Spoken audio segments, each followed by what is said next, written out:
എന്റെ അമ്മേ, ഭയങ്കര വയന, ഒരു രക്ഷയില്ല. ഒരു ട്രെയിൻ വയറ്റി കിടന്ന് എങ്ങനെ ഓടുന്നത് പോലെയുണ്ട്. കച്ച കച്ച കച്ച കച്ച കച്ച കച്ച കച്ച കച്ച. വാരി വലിച്ച് തിന്നുമ്പോ ആലോചിക്കണം. രാവിലത്തെ പൊറോട്ട രാത്രി ഇരുന്ന് കുത്തി കയറ്റിട്ടല്ലേ. ശവത്തി കുത്താതമ്മേ. വേഗം പോയി ഡോക്ടറെ കാണിച്ചു വാ. ആക്ച്വലി എന്താ നിന്റെ പ്രശ്നം? ഒന്നും പറയണ്ട ഡോക്ടറെ, സഹിക്കാൻ വയ്യ. വയറ്റിന്ന് കൂക്ക് വിളിയും ബഹളവുമാ. അതവിടെ നിക്കട്ടെ. എവിടെ നിന്റെ ടോക്കൺ?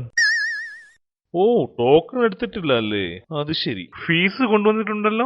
എന്റെ അമ്മോ, ഇതൊന്ന് നിർത്തിത്താ, എന്നിട്ട് മതി ഫീസ്. എന്ത് നിർത്താനാടാ നീ പറയുന്നത്? നീ നിന്റെ രോഗം പറഞ്ഞില്ലല്ലോ.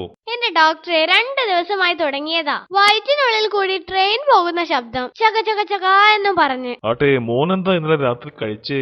രാത്രി ഞാൻ വളരെ ലൈറ്റായിട്ടേ കഴിക്കൂ. അതൊന്നല്ല പ്രശ്നം. നീ എന്താ കഴിച്ചത് അത് പറ.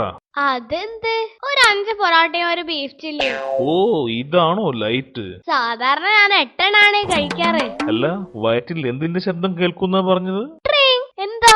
അല്ല, രാത്രി 8 പൊറോട്ടയും ബീഫും കഴിച്ചാൽ ട്രെയിനിന്റെ അല്ല, ജംബോ ജെറ്റിന്റെ വരെ ശബ്ദം കേൾക്കാം. അതവിടെ നിക്കട്ടെ ഡോക്ടറെ, ഈ ശബ്ദം ഒന്ന് നിർത്തിത്താ. നീ ആ മുറിയിലേക്കൊന്ന് വാ, ഒന്ന് പരിശോധിക്കട്ടെ. വിശദമായി പരിശോധിച്ചു. ഇതേ ദഹനക്കേടിന്റെയാ. പിന്നെ നിന്റെ ട്രെയിൻ, അത് നിന്റെ തോന്നലാ. തോന്നലല്ല എന്റെ ഡോക്ടർ, അത് ഇപ്പോഴും ഓടിക്കൊണ്ടിരിക്കുക. അത് നിന്റെ മിഥ്യാധാരണയാണ് മോനെ. ഒരു ധാരണയല്ല ഡോക്ടറെ, കേൾക്കുന്നില്ലേ? ചക ചക ചകൂ. അവന്റെ ഒരു ചക ചക ചക. 1/2 മണിക്കൂർ ഞാൻ നോക്കിയപ്പോ ഒരു ശബ്ദം കേട്ടില്ലല്ലോ.